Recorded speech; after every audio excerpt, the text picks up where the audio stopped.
తిలక్ గారు చెప్పండి, నా ప్రోగ్రాంలో ఎప్పుడైనా సరే ఇలాంటి అనుచిత వ్యాఖ్యల్ని అలౌ చేశానా?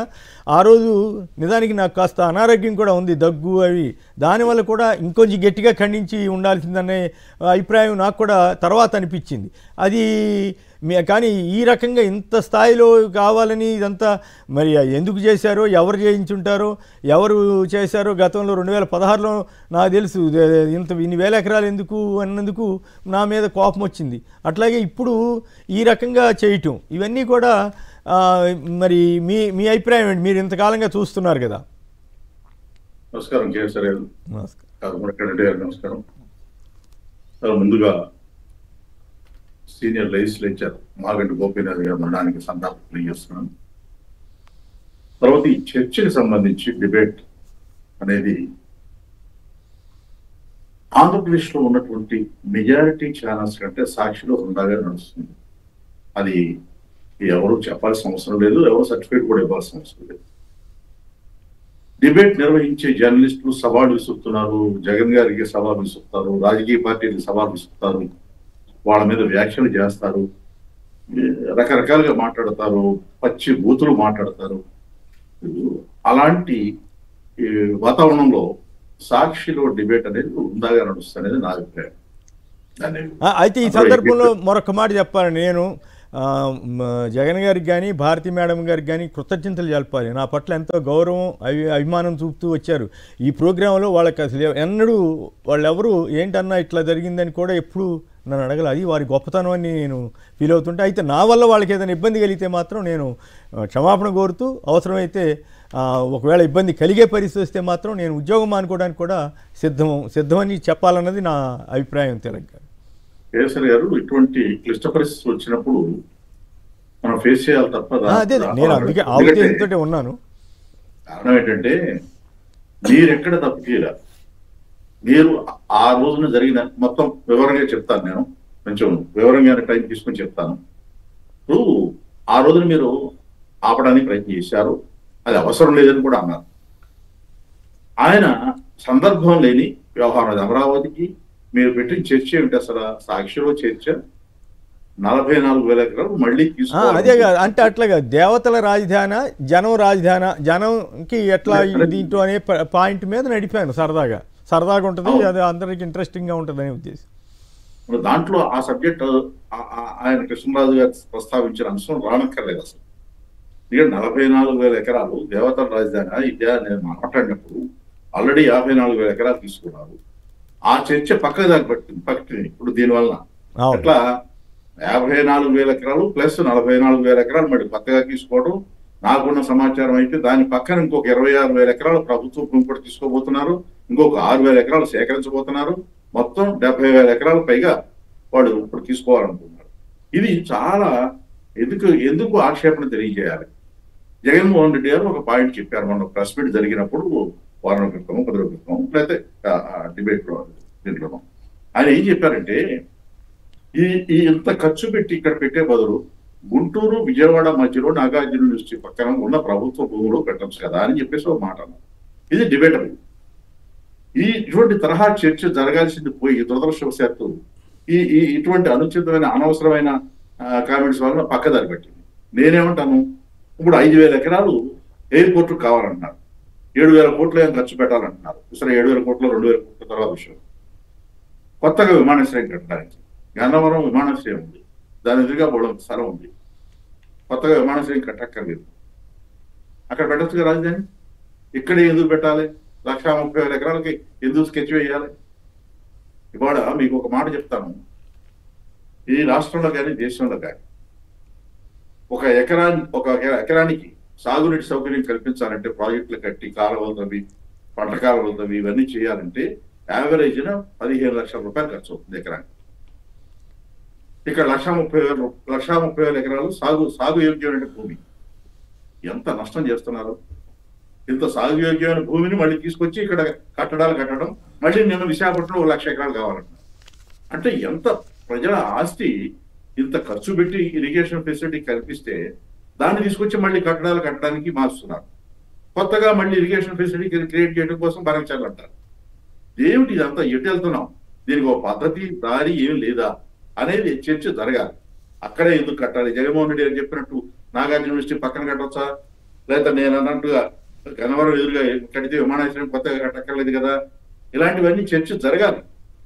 ఆ చర్చ పోయి ఈ చర్చ జరగడం అంటే నేనేమంటాను, డిబేట్ లో ఎవరు మాట్లాడినా బాధ్యతగా మాట్లాడకపోతే ప్రభుత్వం కానీ అధికారంలో ఉన్న పార్టీ కానీ ఆ అసలు సమస్యను పక్కదారి పట్టించడానికి ఇలాంటి ప్రయత్నం చేస్తుంటారు. ఇక్కడ కృష్ణరాజు గారు చేసిన వ్యాఖ్యలు ఏ పరిస్థితులను ఎట్టి పరిస్థితులను 100% సమర్థనీయం కాదు. దాన్ని ఎట్టి పరిస్థితులను ఆమోదించేది లేదు. అమరావతి మహిళల మనోభావాలు దెబ్బతనే వాళ్ళ ప్రతిస్పందన కూడా మనం గౌరవించదగింది. ఏ పరిస్థితులను వాళ్ళని తప్పట్లేము కూడా. ఇది అయితే ఇక్కడ దాన్ని కృష్ణరాజు ఆయన చెప్పింది ఏమిటి? ఒక సర్వే రిపోర్ట్ ఒక పత్రికలో వచ్చింది, దాన్ని ప్రస్తావించారు. ఆ ప్రస్తావన కూడా అమరావతి చుట్టూ ఉన్న గ్రామాల్లో 150 సంవత్సరాలు పనిచేస్తున్నాయని చెప్పారు తప్ప అమరావతి ఇది అని చెప్పలా. దాన్ని పక్కదారి పట్టించి ఈ రకంగా చేశారు. సరే, తెలుగుదేశం పార్టీ డైవర్షన్ పాలిటిక్స్ ఎప్పుడు ఉంటాయి. ఇప్పుడు కామెంట్స్ ఎన్ని రకాలుగా చేయొచ్చు. కృష్ణరాజు గారు చేసింది ఆ రోజున సందర్భం లేకుండా ప్రస్తావన చేయబట్టి అది వివాదాస్పదమైంది.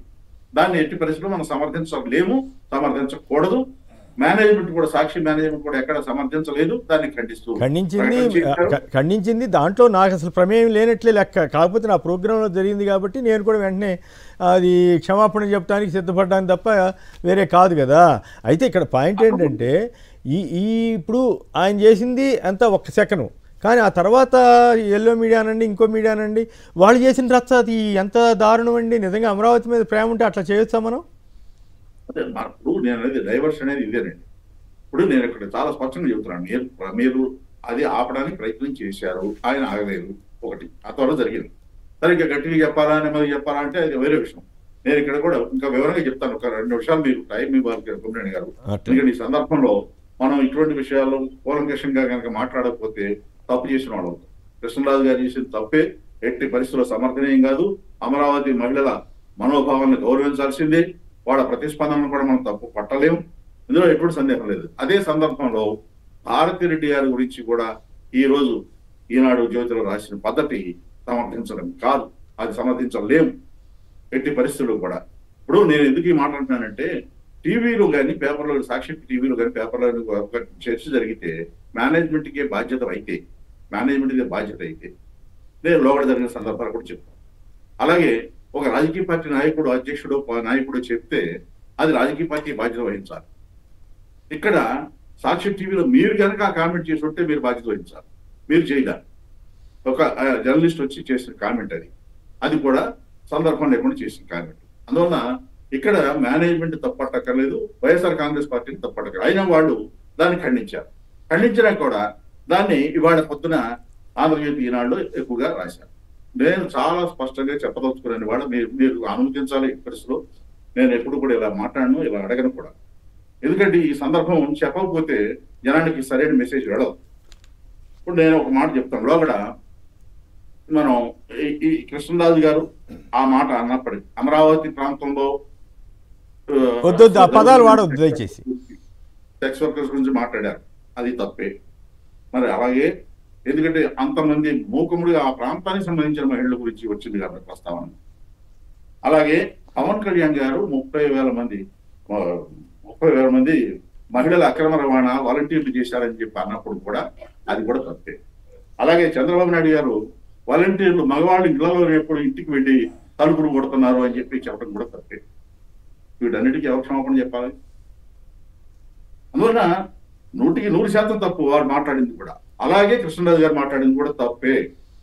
దాంట్లో ఎక్కడ అనుమానం లేదు, ఖండించడానికి వేరే వెనకాడాల్సిన అవసరం. అలాగే ఈ సందర్భంలో ఇంకోటి కూడా చెప్తాను. ఇప్పుడు ఎందుకంటే జోగి రమేష్ గారు ప్రస్తావన తీసుకొచ్చారు ఇవాళ ఆంధ్రజ్యోతిలోనూ ఈనాడులోనూ. ఆయన 3 రాజధానులకు వ్యతిరేకమైన దీన్ని కలుపుతూ దాంట్లో పెట్టారు. నేనేమంటాను, లోగడ చంద్రబాబు నాయుడు గారి సత్యమణి గురించి చేసిన వ్యాఖ్యలు తప్పు, ఎవరు మాట్లాడారు. పవన్ కళ్యాణ్ గారి తల్లి గురించి 10 కోట్లు పెట్టి దుష్ప్రచారం చేశారు, పవన్ కళ్యాణ్ గారు చెప్పారు. ఇదే తెలుగుదేశం పార్టీకి మద్దతు ఇచ్చే టీవీ ఛానల్స్ చేసినాయి, అది తప్పే. జగన్మోహన్ రెడ్డి గారు సత్యమణి గారి గురించి కొన్ని ఛానల్స్ లో అనుచితంగా కొన్ని వార్తలు గతంలో చేశారు, ఇప్పుడు చేస్తున్నారు, అది తప్పే. రోజా గారి గురించి అసభ్య పదజాలంతో వీడియోలు రిలీజ్ చేశారు, తప్పే. లక్ష్మీ భారతి గారి గురించి కట్టుకథలతో వీడియోలు రిలీజ్ చేశారు, పత్రికల్లో రాశారు, తప్పు. విడుదల రజనీ గారి గురించి అసభ్య పదజాలంతో అభ్యంతరకర వీడియోలు రిలీజ్ చేశారు, తప్పు. అందువలన ఇవి ఎంత మాత్రం సమర్థనీయం కాదు. అది చంద్రబాబు నాయుడు గారు చేశారా, కృష్ణరాజు గారు చేశారా వేరే విషయం.